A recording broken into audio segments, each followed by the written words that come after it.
सबको जय मसीह की। मैं फिर से धन्यवाद देना चाहता हूँ परमेश्वर को इस सुंदर सौभाग्य के लिए जो परमेश्वर ने फिर से मुझे दिया कि मैं फिर से आपके सामने परमेश्वर के वचन के साथ मैं आ सकूँ। मैं आशा करता हूँ कि आप सब लोग का लॉकडाउन अच्छे से चल रहा होगा। भले ही ये हमारे कामों के लिए रुकावट होंगी या हमारे घूमने फिरने के लिए रुकावट होंगी, मगर ये हमारे परमेश्वर के साथ समय बिताने के लिए रुकावट नहीं है। परमेश्वर का वचन पढ़ने के लिए रुकावट नहीं है, बल्कि हमें और समय मिला है कि हम परमेश्वर के साथ और समय बिताएं, परमेश्वर के वचन में, प्रार्थना में। तो हमें देखना है कि हम क्या सचमुच में इस लॉकडाउन को हम परमेश्वर के साथ समय बिताने के लिए इस्तेमाल कर रहे हैं या नहीं कर रहे हैं। आइए हम वचन में जाने से पहले हम प्रार्थना में जाएंगे। हमारे अनुग्रहकारी पिता परमेश्वर प्रभु जी, हम हृदय से आपका धन्यवाद देते हैं। धन्यवाद इस सुंदर समय के लिए जो आपने हम सबको दिया प्रभु जी। हम प्रार्थना करते हैं कि हम सबसे बातें कर, हमारे ज़रूरतों के हिसाब से प्रभु जी तो हमसे बातें कर प्रभु जी, हमारी प्रार्थना है। धन्यवाद, अभी तक आपने हमें सुरक्षित रखा। आपके विश्वास योग्यता के लिए हम पूरे दिल से आपको धन्यवाद देना चाहते हैं। धन्यवाद। आगे के समय को आपके हाथ में सौंपते हैं प्रभु जी। छोटी सी प्रार्थना हमारे उद्धार करता प्रभु यीशु मसीह के नाम से मांगते हैं, आमीन। प्रचार में जाने से पहले मैं एक प्रश्न को मैं करना चाहूँगा कि क्या कुड़कुड़ाना या शिकायत करना परमेश्वर से हमारे समस्याओं के लिए, हमारे प्रॉब्लम्स के लिए, क्या ये पाप कहलाया जाएगा या नहीं? हमारे जीवन में बहुत सारे ऐसे समय आते हैं जब हम अपने भरोसे को हम खो देते हैं, या हम विश्वास में डगमगाने लग जाते हैं, या हम परमेश्वर से हम क्रोधित हो जाते हैं, या हम परमेश्वर के ऊपर हमें बहुत गुस्सा आता है। और जब कभी भी हम गुस्से में रहते हैं, हम क्रोध में रहते हैं, तो वही कारण होता है कि हम क्या करते हैं, हम कुड़कुड़ाते रहते हैं, दूसरों के बारे में कुड़कुड़ाते रहते हैं, अपने समस्याओं के वजह से हम कुड़कुड़ाते रहते हैं, शिकायतें करते रहते हैं। हमारे पास बहुत सारे शिकायतें होती हैं कि हम हमारे जीवन में ऐसा क्यों है, ऐसा क्यों हो रहा है, ऐसा क्यों नहीं है। तो हम में से कितने लोगों ने परमेश्वर से बिना डरे हुए हमने शिकायत की है या कुड़कुड़ाया है हमने हमारे समस्याओं के लिए या बहुत सारी चीज़ों के लिए। ऐसे ही अगर मैं अपने जीवन में अगर मैं देखता हूँ, तो जब मैं कॉलेज पढ़ रहा था, एनटीसी में बाइबल ट्रेनिंग चल रही थी, तो उस दौरान क्या हुआ, सेकंड ईयर में ऐसा समय आया कि मैं बहुत कुड़कुड़ाने लगा। मेरे अंदर बहुत सारे शिकायतें आने लगी मन में कि ऐसा क्यों है। क्योंकि मेरे लिए एक तो बहुत मुश्किल था कि जो कॉलेज में जो परंपराएं चल रही है, बहुत मुश्किल था कि ऐसा कभी तो देखा नहीं है, ऐसा क्यों हो रहा है इधर। जब डीडीएस में थे तो डीडीएस में तो पूरा माहौल अलग था, और यहाँ जब बाइबल स्टडी करने आए तो यहाँ का माहौल अलग ही है। तो वो सारी चीज़ें ना बहुत मेरे दिल में, मेरे अंदर बहुत सारे आशंका या कुड़कुड़ाहट या कड़वाहटपन मेरे अंदर आए। और दूसरा ये कारण था कि उस दौरान मेरे परिवार में बहुत सारी समस्या आई थी, परिवार टूट रहा था। तो इस दौरान बहुत मुश्किल था कि ट्रेनिंग को पूरा किया जाए। तो मेरे अंदर ख्याल थी, कुड़कुड़ाना मेरे अंदर एकदम से आने लगा। शिकायतें मैं परमेश्वर से करने लगा, ऐसा क्यों, मुझे जाना है। तो मैं इतना कुड़कुड़ा रहा था, इतना मेरे अंदर शिकायतें आ गई थी कि मुझे वो कॉलेज छोड़ने की इच्छा थी। मगर इस सब में मैंने ये देखा कि जितना मैं कुड़कुड़ाऊंगा, जितना मैं शिकायतें करूंगा, उतना ही मेरे अंदर कड़वाहटपन आए, मेरे अंदर ईर्ष्या आई, मेरे अंदर गुस्सापन आया। और ना केवल ये चीजें आए, बल्कि ये इसके वजह से मैं परमेश्वर के साथ नहीं रह पा रहा था, परमेश्वर से दूर हो रहा था। और ऊपर से मेरे मन में ये ख्याल आती थी कि क्या सचमुच में विश्वास करना सत्य है, या अच्छी बात है, या ऐसी ही है। तो बहुत सारे डिसबिलीफ ना जीवन में आने लगी। ये ऐसे क्यों हुआ? अगर इसका असली कारण अगर मैं देखूं तो ये सेल्फिशनेस के वजह से है, मेरे सेल्फिशनेस की वजह से। क्योंकि मैंने देखा कि मैं स्वार्थी हो गया था। क्योंकि मैंने ये देखा कि जो चीज़ जो मैं चाहता हूँ वैसी नहीं चल रही है, या कॉलेज में जो बातें हो रही है वो जैसे मैं चाहता हूँ वैसे नहीं हो रही है, तो अपने आप ही मेरे अंदर क्या आने लगी, ईर्ष्या आने लगी, कुड़कुड़ाहटपन आने लगी, या शिकायतें करने लगा। तो हमें ये इन सब से ये जानना ज़रूरी है कि जितना हम कुड़कुड़ाएंगे, जितना हम शिकायतें करेंगे या दूसरों के बारे में हम बोलेंगे, उतना ही हम क्या होते हैं, परमेश्वर से दूर हम जाते हैं।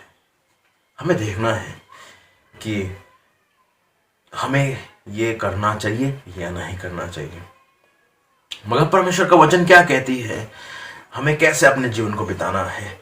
अगर हम फिलिपियों की पत्री अगर अध्याय 2 उसका 14 अगर हम पढ़ते हैं तो वहां लिखा है कि सब काम बिना कुड़कुड़ाए और बिना वाद विवाद के किया करो। सब काम कैसे करना है? बिना कुड़कुड़ाए और वाद विवाद के किया करो। तो वचन पूरे साफ रीति से कह रही है कि हमें हर एक काम को बिना कुड़कुड़ाए और बिना वाद विवाद के करना चाहिए। जब वचन हमें ऐसा कह रही है तो हमें क्यों कुड़कुड़ाने की जरूरत है? हमें क्यों शिकायतें करने की जरूरत है? हमें क्यों वाद विवाद करने की जरूरत है? और वचन क्यों कह रही है कि हमें ये नहीं करना चाहिए? क्योंकि साफ हमें नजर आता है कि ये एक पाप है, ये हमें पाप में लेके जाती है। और जब हम वचन में देखते हैं तो बहुत सारी बातें हमें सीखने के लिए मिलती है वचन से कि ये पाप क्यों है। अगर सबसे बड़ा उदाहरण हम देखेंगे तो हम इज़राइल के जीवन से हमें बहुत सारी बातों को सीखने के लिए मिलता है। इज़राइल ने शुरुआत से ही, जब परमेश्वर ने उन्हें मिस्र के देश से बाहर छुड़ा के लेके आया था, तो शुरुआत से ही वो क्या करने लगे? कुड़कुड़ाने लगे। जब तक वो उनका मृत्यु नहीं हुआ तब तक वो कुड़कुड़ाने लगे। इसलिए आज हम सीखेंगे इज़राइल के जीवन से, हम वचन से देखेंगे जो कि सच्ची घटना है। निर्गमन अध्याय 17 1 से लेकर 7 तक। Exodus chapter 17 verse 1 to 7। चट्टान से पानी।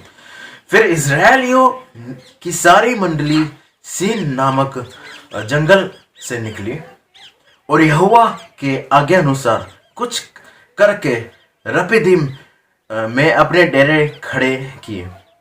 और वहां उन लोगों को पीने का पानी ना मिला, इसलिए वे मूसा से वाद विवाद करके कहने लगे, हमें पीने का पानी दो। मूसा ने उनसे कहा, तुम मुझसे क्यों वाद विवाद करते हो और यहोवा की परीक्षा क्यों करते हो? फिर वहां लोगों को पानी की प्यास लगी। तब वे ये कहकर मूसा पर बुड़बुड़ाने लगे, तुम हमें बाल बच्चों और पशुओं समेत प्यासा मार डालने के लिए मिस्र से क्यों ले आए? तब मूसा ने यहोवा की दवाई दी और कहा, इन लोगों के साथ मैं क्या करूं? ये सब मुझ पर पथराव करने को तैयार हैं। यहोवा ने मूसा से कहा, इज़राइल के वृद्ध लोगों में से कुछ को अपने साथ ले और जिस लाठी से तूने नील नदी पर मारा था उसे अपने हाथ में लेकर लोगों के आगे बढ़ चल। देख, मैं तेरे आगे चलकर होरेब पहाड़ की एक चट्टान पर खड़ा रहूंगा और तू उस चट्टान पर मारना, तब उसमें से पानी निकलेगा जिससे ये लोग पिए। तब मूसा ने इज़राइल के वृद्ध लोगों के देखते वैसा ही किया और मूसा ने उस स्थान का नाम मस्सा और मरीबा रखा, क्योंकि इजरायलियों ने वहां वाद विवाद किया था और यहोवा की परीक्षा ये कहकर कि क्या यहोवा हमारे बीच में है या नहीं।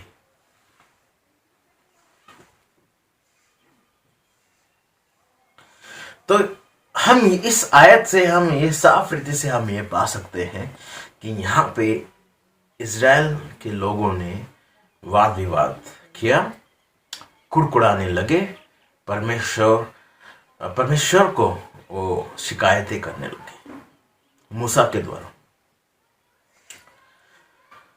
तो जैसे मैंने शुरुआत में कहा कि वो शुरुआत से ही वो कुड़कुड़ाने लगे, वैसे ही अगर हम निर्गमन 14 उसका 11 और 12 हम पढ़ते हैं तो वहां पे हम ये क्या पाते हैं, वहां पे भी उन्होंने ऐसी बातें कही।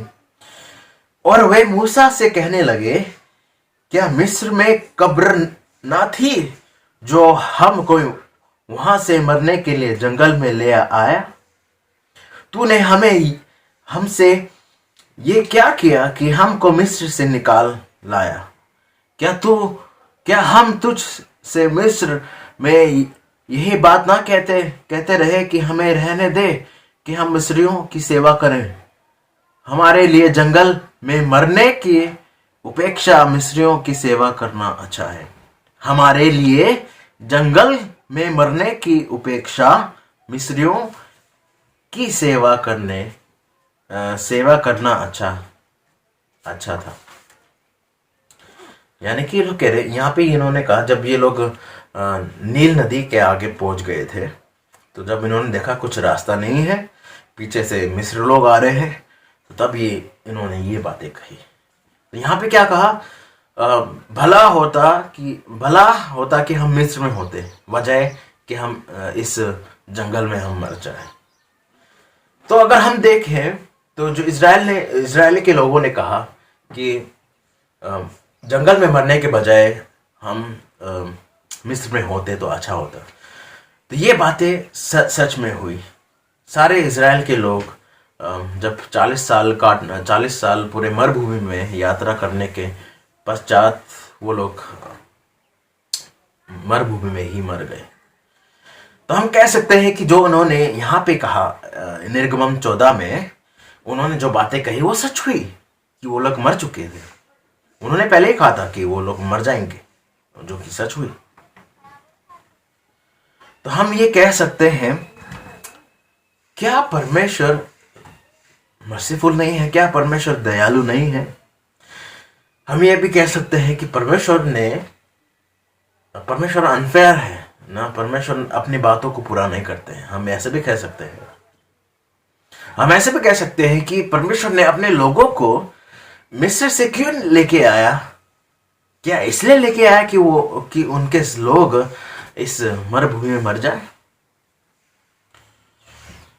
तो ये सब बात करने के बाद क्या हम ये कह सकते हैं कि क्या परमेश्वर ही था असली कारण इन लोगों की मृत्यु के लिए, या एक अलग ही कारण था लोगों का मरुभूमि में मरना? तो जब हमने ये आयत पढ़ा यहाँ पे, हमने ये देखा कि परमेश्वर ने कहा कि उन्हें सीन से जाना है, और जब वो सीन से बाहर निकले, सीन जगह से बाहर निकले, तो वो कहाँ पहुंचे? रपीदीम में वो पहुंचे, और वहाँ पे बसे, वो लोग कैंप लगाया। तो जब अगर हम पहले के आयतों को अगर हम पढ़ते हैं तो वहाँ पे हम ये पाते हैं कि शुरुआत से जब परमेश्वर ने उन्हें कैसे निकाला, परमेश्वर ने हम जानते हैं कि परमेश्वर ने बड़े ही अद्भुत रीति से, चमत्कारी रूप से परमेश्वर ने इजरायलियों को मिस्र से बाहर निकाला, जो कि हम पाते हैं एक्सोडस अध्याय 17 से अध्याय 12 तक। हम ये सारी बातों को हम पाते हैं। फिर हम ये देखते हैं कि परमेश्वर ने चमत्कारी रूप से उन्हें, जो लाल समुद्र था, उनसे परमेश्वर ने पार करवाया, जो कि हम अध्याय 14 में हम पाते हैं।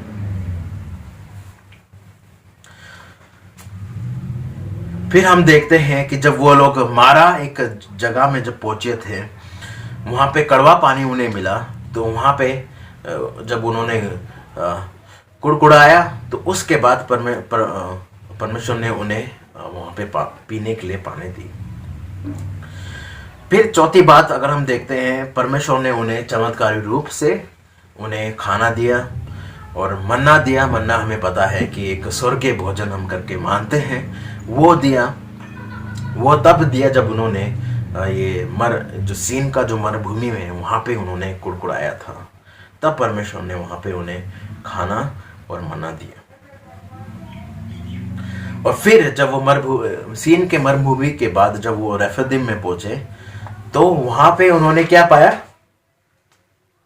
उनके पास पीने के लिए पानी नहीं। अगर हम पहले के बातों में हम देखते हैं तो परमेश्वर ने सबसे पहले चमत्कारी रूप से इस मिस्र से बाहर निकाला, लाल समुंदर से उन्हें पार कराया, फिर मारा में उन्हें पानी दिया पीने के लिए, फिर सीन की मरुभूमि में चौथी बात खाना दिया, मन्ना दिया। और जब वो रेफीदीम में थे, जब उनके पास पानी नहीं था पीने के लिए, तो फिर से वो कुड़कुड़ाने लगे।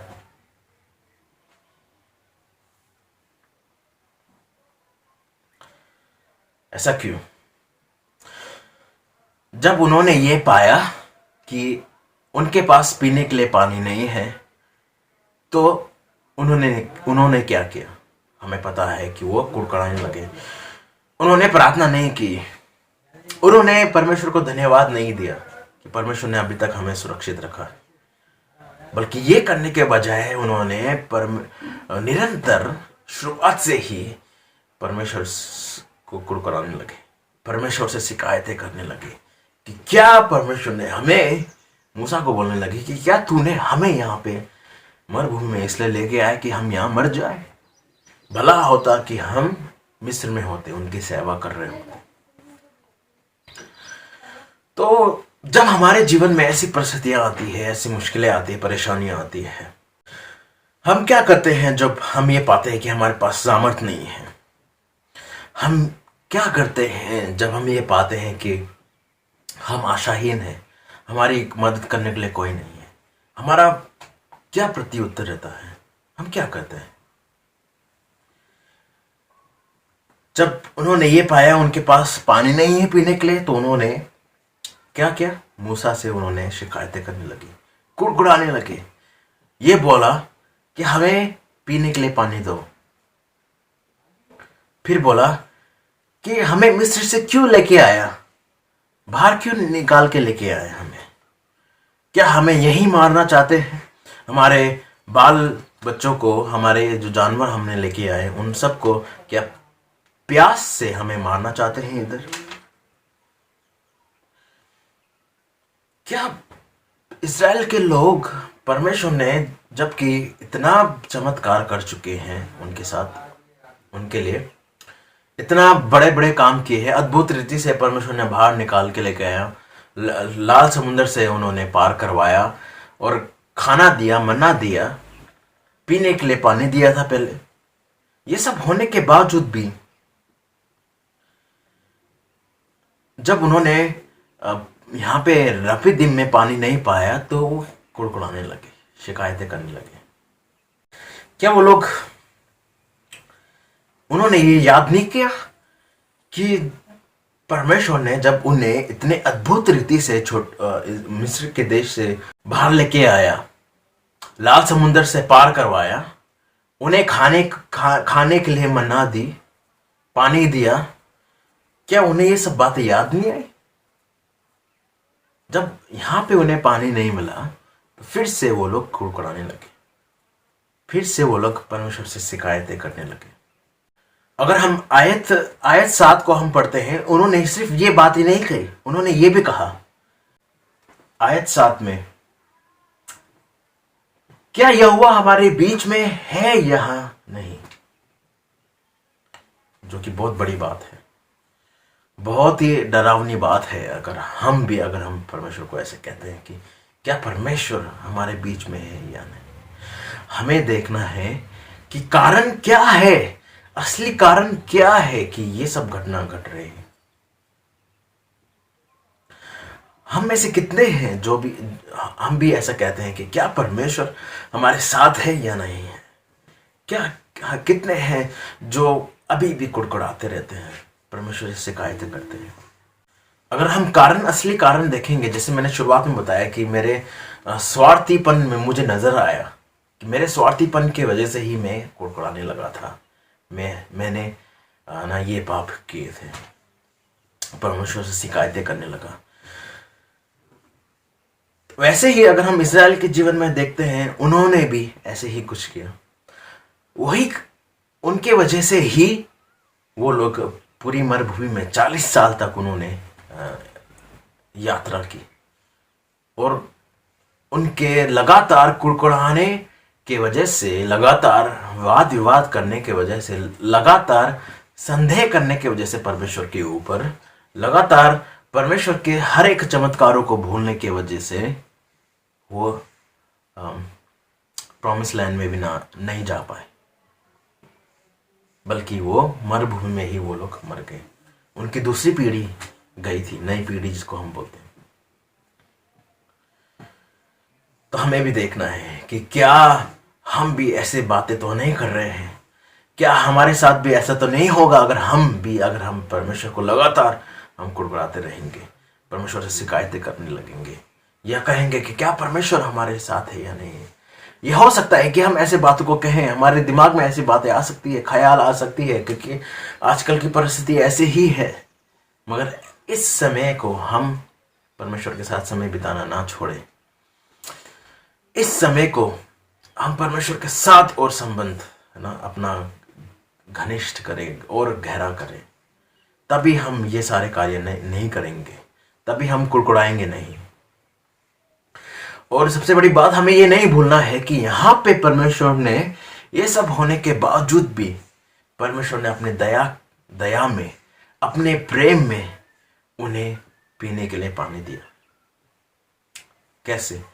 परमेश्वर ने कहा कि बुजुर्गों को बुलाओ और फिर उनके सामने पत्थर को मारना, उस लाठी से, जिस लाठी से लाल समुद्र को 2 भाग में बांटा था, उस लाठी से उस पत्थर में मारना और वहां से पानी निकलेगा और पूरे इज़राइल के लोग पानी पिएंगे।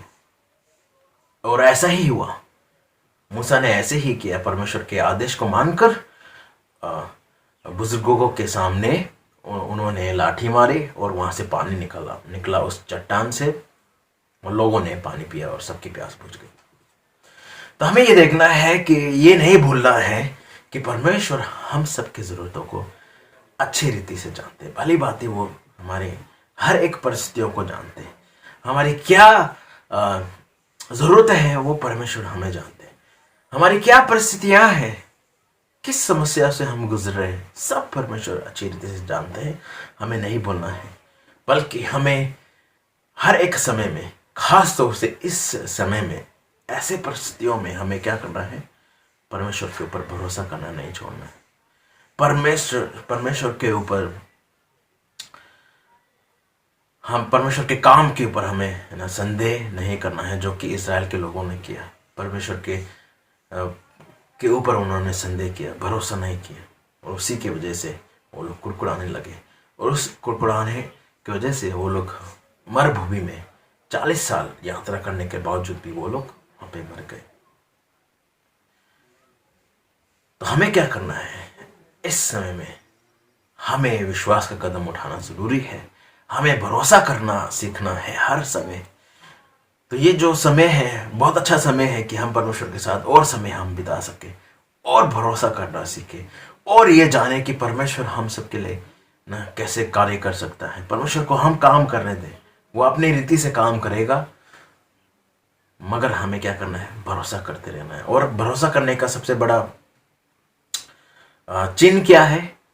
कि हम कभी भी कुड़कुड़ाएंगे नहीं, हम कभी भी वाद विवाद नहीं करेंगे फालतू में, या परमेश्वर के विरुद्ध हम संदेह करेंगे। तो हमें क्या करना है? आज की परिस्थिति में हमें निरंतर परमेश्वर के ऊपर भरोसा करना। धन्यवाद। जय मसीह की।